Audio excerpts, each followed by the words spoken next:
আসসালামু আলাইকুম প্রিয় এসএসসি 25 শিক্ষার্থী বন্ধুরা আজকে আমি তোমাদেরকে প্রথমেই একটা কথা বলে নেই। সেটা হচ্ছে আমি আজকে ভিডিওতে যে কথাগুলো বলবো, যেভাবে বলবো, শুধু বিশ্বাস রেখে সম্পূর্ণ ভিডিওটি মনোযোগ সহকারে দেখো। ইনশাল্লাহ তোমাদের রসায়ন বিষয়ের কোনো সমস্যা থাকবে না।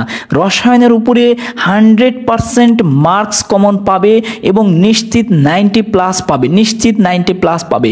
শুধু বিশ্বাস রাখো, শুধু আমার উপর বিশ্বাস রেখে ধরে নাও যে তোমার 10টা মিনিট তুমি নষ্ট করতেছো বা অপচয় করতেছো, এটা ভেবে হলেও অন্ততপক্ষে আমার ভিডিওটি সম্পূর্ণ করো, মনোযোগ সহকারে দেখো।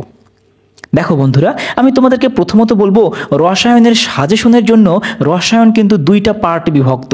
একটা হচ্ছে এমসিকিউ পার্ট, একটা হচ্ছে সিকিউ পার্ট। অর্থাৎ এমসিকিউ থাকবে কিছু, সৃজনশীল কিছু থাকবে এবং কিছু প্র্যাকটিক্যাল থাকবে। তো প্র্যাকটিক্যালের ব্যাপারটা আমাদের আপাতত আমরা বাদ রাখতেছি, যেহেতু আমাদের 25টা এমসিকিউ কারেক্ট করতে হবে, মানে 25টা এমসিকিউ থাকবে এবং 50 মার্ক থাকবে কি লিখিত প্রশ্ন। 50-এর জন্য 25-এর জন্য প্রশ্ন থাকবে 25টা এবং 50-এর জন্য প্রশ্ন থাকবে হচ্ছে 8টি। এই 8টি প্রশ্ন থেকে আমাকে লিখতে হবে কয়টি প্রশ্ন বন্ধুরা? 5টি প্রশ্ন। তাহলে এবার একটু খেয়াল করো তো, তোমাদেরকে প্রথমত আমি বলি, এই যে 5টা প্রশ্নের জন্য আমাকে কি সম্পূর্ণ বই পড়ার কোনো দরকার আছে? তোমরা বলবে যে হ্যাঁ, সম্পূর্ণ বই পড়ার দরকার আছে, কারণ আমি এমসিকিউ ভালো করতে পারবো না।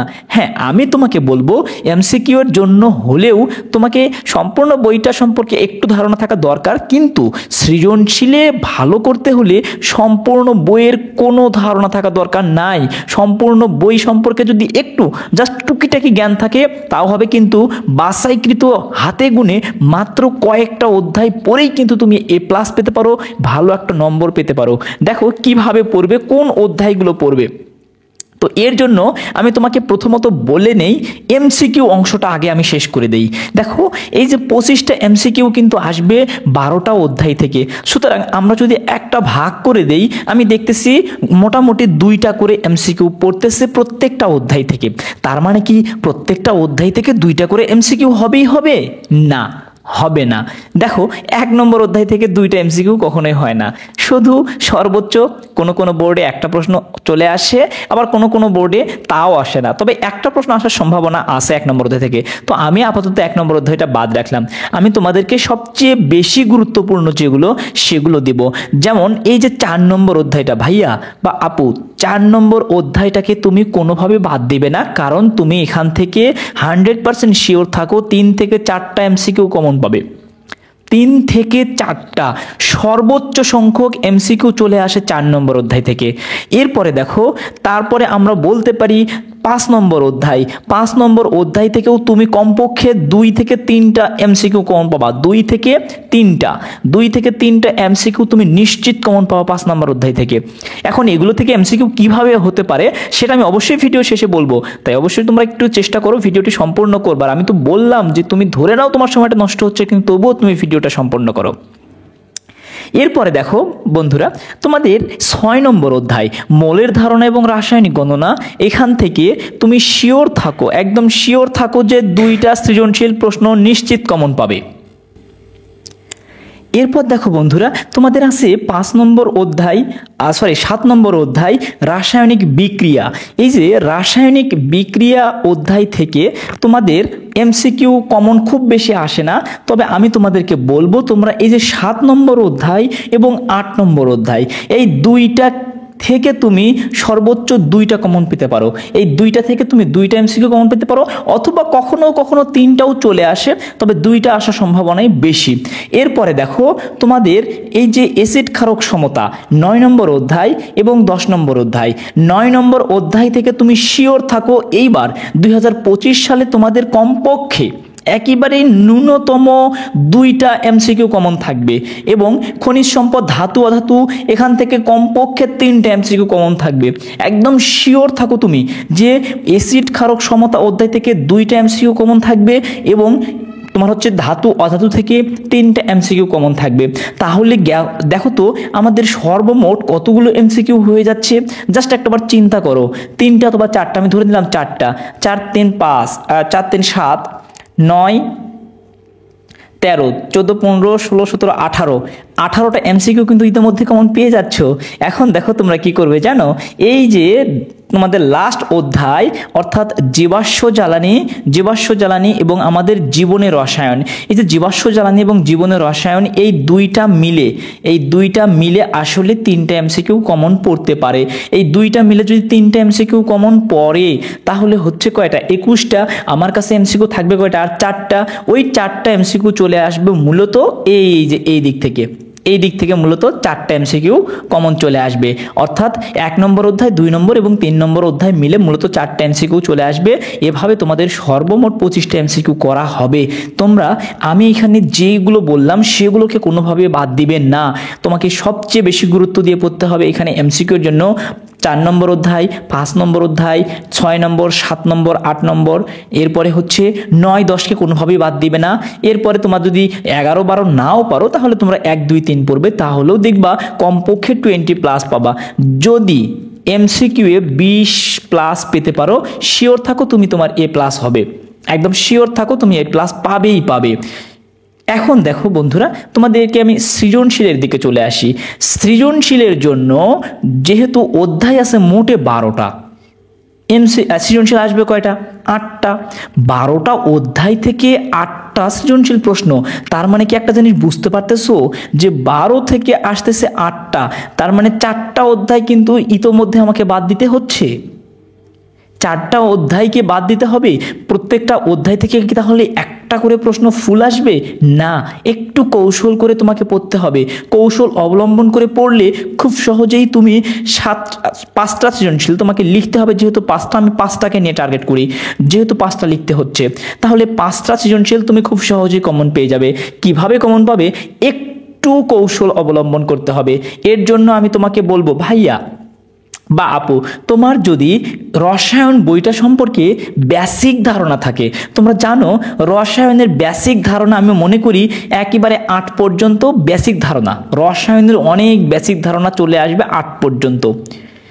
এখন তোমরা এদেরকে একটু বলি আমি যে কোন অধ্যায় থেকে কিভাবে প্রশ্ন হতে পারে, কোন টপিকের উপর হতে পারে, সেটা আমি একটু পরেই বলতেছি।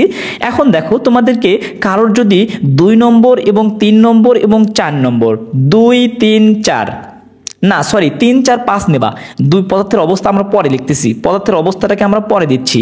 তোমরা পড়বা কি, 3 পড়বা, 4 পড়বা এবং 5 পড়বা। এই যে 3টা অধ্যায় আমি বললাম, 3, 4, 5, এই 3টা অধ্যায় থেকে তুমি একেবারে শিওর থাকো 2টা সিকিউ কমন পাবা।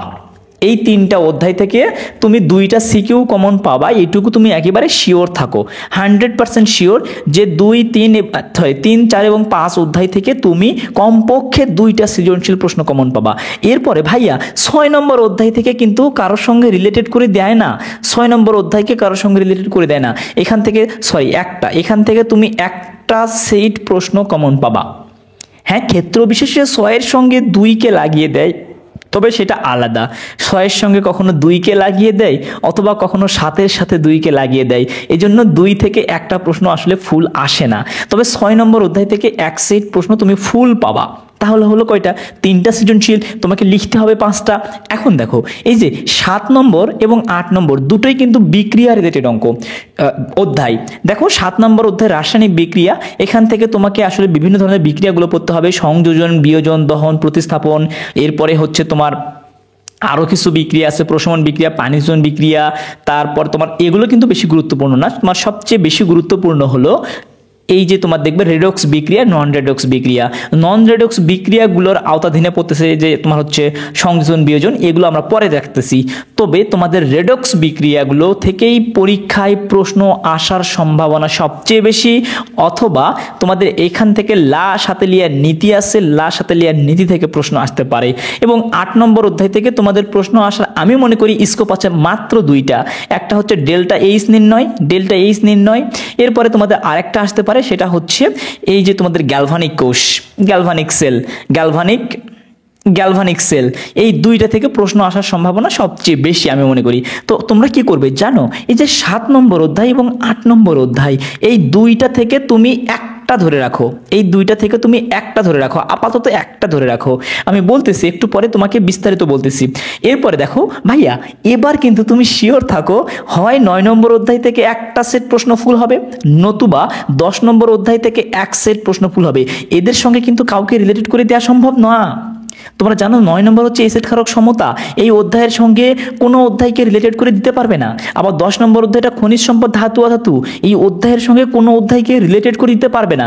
তার মানে হয় 9 থেকে একটা প্রশ্ন আসবে, নতুবা 10 থেকে একটা প্রশ্ন আসবে। দেখো তো তোমার 5টা হচ্ছে কিনা, এখান থেকে 2টা, এখানে একটা, 3টা, 4টা, এখানকার যে কোনো একটা, 5টা হয়ে গেল। কিন্তু তারপরও আমি তোমাদেরকে বলবো, এগুলোর মধ্যে কোনো অধ্যায় যদি তুমি না পারো, বাদ রাখতে চাও, তাহলে তোমার জন্য কি করতে হবে, এই যে দেখো ভাইয়া 11 নম্বর এবং 12 নম্বর, এখান থেকে তুমি 2টা সৃজনশীল প্রশ্ন একদম নিশ্চিত কমন পাবে। শিওর থাকো, নিশ্চিত কমন পাবে। যদি কেউ 11 নম্বর অধ্যায়টা একটু ভালো পারো, 11 নম্বর অধ্যায়টা হচ্ছে জৈব যৌগ জীবাশ্ম, আসলে নাম আছে অধ্যায়ের, কিন্তু মূলত এখানে আলোচনা করা হচ্ছে জৈব যৌগ নিয়ে। তো জৈব যৌগ অধ্যায়টা যদি তুমি নামকরণগুলো ভালো মতো বুঝতে পারো এবং বিক্রিয়াগুলো একটু ভালো মতো বুঝতে পারো, তাহলে জৈব যৌগ অধ্যায়টা তোমার জন্য সহজ হয়ে যাবে। আমি মনে করি, আমার ব্যক্তিগত মতামত এটা, যদিও অনেক স্টুডেন্টের কাছে জীবাশ্ম জ্বালানি এটা একটু কঠিন লাগে, তবে আমি তোমাকে বলবো, তোমার যদি ভালো লাগে, তুমি পারো, তবেই তুমি 11 নম্বর অধ্যায়টা ভালোভাবে পড়ো। এরপর 12 নম্বর অধ্যায়টা কি, আমাদের জীবনের রসায়ন। এখান থেকে ম্যাক্সিমাম জিনিসই তুমি পারো। এখানে টয়লেট ক্লিনার আছে, তারপর গ্লাস ক্লিনার আছে, সাবান আছে, এরপর ডিটারজেন্ট প্রস্তুতি আছে, ইউরিয়া সারের প্রস্তুতি আছে, অ্যামোনিয়ার প্রস্তুতি আছে। এই জিনিসগুলো কিভাবে প্রস্তুত করতেছে, এই জিনিসগুলো কিভাবে সংরক্ষণ করতেছে, কিভাবে কার্যক্রিয়া চালাচ্ছে বা কাজটা করতেছে, এই ব্যাপারগুলো এই অধ্যায়ে আলোচনা আছে। তাহলে কি করবে তুমি জানো, তোমার যদি 11 নম্বরটা কঠিন লাগে, তুমি যদি একটু বোঝো, 12 নম্বরটা পড়ো, তাও কিন্তু একটা সৃজনশীল প্রশ্ন কমন পাবা। এখন দেখো তো ভাইয়া, তোমার মোটে কয়টা সৃজনশীল হয়ে যাচ্ছে, দেখো 2টা। এই 2টার যে কোনো একটা মিস হবে, একটা থেকে আসবে। আমি একটা ধরতেছি, তাহলে এখান থেকে 2টা, এখান থেকে 3টা, 4, 5, 6, 7, তোমার কিন্তু 7টা সৃজনশীল প্রশ্ন হয়ে গেল। আর থাকতেছে কয়টা, একটা। এই একটা কি করে জানো, এই যে কখনো 2-এর সাথে 6কে রিলেটেড করে একটা বানিয়ে দেয়, 6 থেকে কিন্তু একটা আলাদাভাবে আসবেই, তারপরও কখনো 2-এর সাথে 6কে একটা রিলেটেড করে দেয়, অথবা কখনো 7-এর সাথে 2কে রিলেটেড করে দেয়, বুঝিছো? অথবা কখনো কখনো দেখা যায় যে ক্ষেত্র বিশেষে এই যে তোমার 9 নম্বর অধ্যায় থেকেও এক সেট প্রশ্ন চলে আসে, 10 নম্বর অধ্যায় থেকেও এক সেট প্রশ্ন চলে আসে, এরকম যে কোনো একটা হতে পারে। তবে এটা হচ্ছে 8 নম্বর প্রশ্নটার ক্ষেত্রে। তোমাদেরকে আমি বলবো, মোটামুটি প্রত্যেকটা স্টুডেন্ট, আমি অসংখ্য স্টুডেন্টকে অফলাইনে অনলাইনে পড়াই, সুতরাং আমি আমার প্রত্যেকটা স্টুডেন্টের কাছ থেকে দেখি যে সবার কাছে মোটামুটি 8 নম্বর অধ্যায় পর্যন্ত তেমন কোনো সমস্যা থাকে না। আমি তোমাকে বলবো, তুমি যদি 8 নম্বর অধ্যায় পর্যন্ত 2 থেকে 8 পর্যন্ত ভালোভাবে পড়তে পারো, তুমি ধরে রাখো 4টা সৃজনশীল 100% পাবা, 4টা সৃজনশীল 100% পাবা। যদি একটু কপাল ভালো হয়, যে এই যে বললাম 2 নম্বর অধ্যায়ের সাথে যদি 7 রিলেটেড করে দেয়, অথবা 2 নম্বর অধ্যায়ের সাথে যদি 6 রিলেটেড করে দেয়, তাহলে কিন্তু তুমি 5টা এটা কিন্তু সৃজনশীল হবে, যে 5টা সৃজনশীল কমন পেয়ে যাবা। তাহলে তুমি যদি 2 থেকে 8 পর্যন্ত ভালোভাবে পড়ো, তুমি হয় 4টা পাবা, নতুবা 5টা পাবা, শিওর থাকো পাবা। এরপরে দেখো 9 নম্বর অধ্যায়, 10 নম্বর অধ্যায় একটু কৌশল করে পড়লে কিন্তু এই অধ্যায়গুলো পারবে। তো বন্ধুরা, আমি তোমাদেরকে এটুকু বোঝানোর চেষ্টা করলাম যে কোন অধ্যায়গুলো থেকে এমসিকিউ আসবে, কোন অধ্যায়গুলো থেকে সৃজনশীল আসবে। এখন কোন অধ্যায়গুলো পড়বে, কিভাবে পড়বে, এটা একান্তই তোমার থেকে ডিসিশন নিবে। এখন দেখো, আমি তোমাদেরকে একটু কৌশল বলে দেই। এমসিকিউ ভালো করতে হলে তোমাকে আগে বোর্ড বইটা পড়তে হবে, এরপর বোর্ড বই থেকে কোন প্রশ্নগুলো বিগত বছরে চলে আসছে, যে কোনো একটা সাপ্লিমেন্ট নিবে, সাপ্লিমেন্ট থেকে ব্যাখ্যা সহকারে পড়লে ভালো হয়। আমার জানা মতে লেকচারের যে সাপ্লিমেন্ট, নিউটন সিরিজের সাপ্লিমেন্টটাতে দেখা যায় যে প্রত্যেকটা এমসিকিউ এর ব্যাখ্যা সহকারে দেয়া আছে। তোমরা যদি পারো, এটা তুমি নিজে পড়লেও বুঝতে পারবে, শিক্ষকের কাছে না গেলেও বুঝতে পারবে, কারণ ব্যাখ্যাগুলো দেওয়া আছে, ব্যাখ্যা করে দেওয়া আছে। এভাবে তোমাকে কি করতে হবে, এমসিকিউ গুলো ব্যাখ্যা সহকারে পড়লে, বুঝে পড়লে তুমি যে কোনো এমসিকিউ সমাধান করতে পারবে। এবং সৃজনশীল তো অবশ্যই বুঝে পড়তে হবে, কারণ বুঝে পড়ার সৃজনশীলের কোনো বিকল্প নাই। তো বন্ধুরা, এই ছিল তোমাদের সম্পূর্ণ রসায়ন সাজেশন। তোমাদের কাছে কেমন লাগলো সাজেশনটি অবশ্যই কমেন্টসে জানিও। যদি ভালো লেগে থাকে, বন্ধুদের মাঝে বেশি বেশি শেয়ার করে দিও। তোমাদের একটি লাইক, একটি কমেন্টস, একটি শেয়ার আমাকে ভিডিও করবার অনেক বেশি অনুপ্রেরণা দেয়। ধন্যবাদ।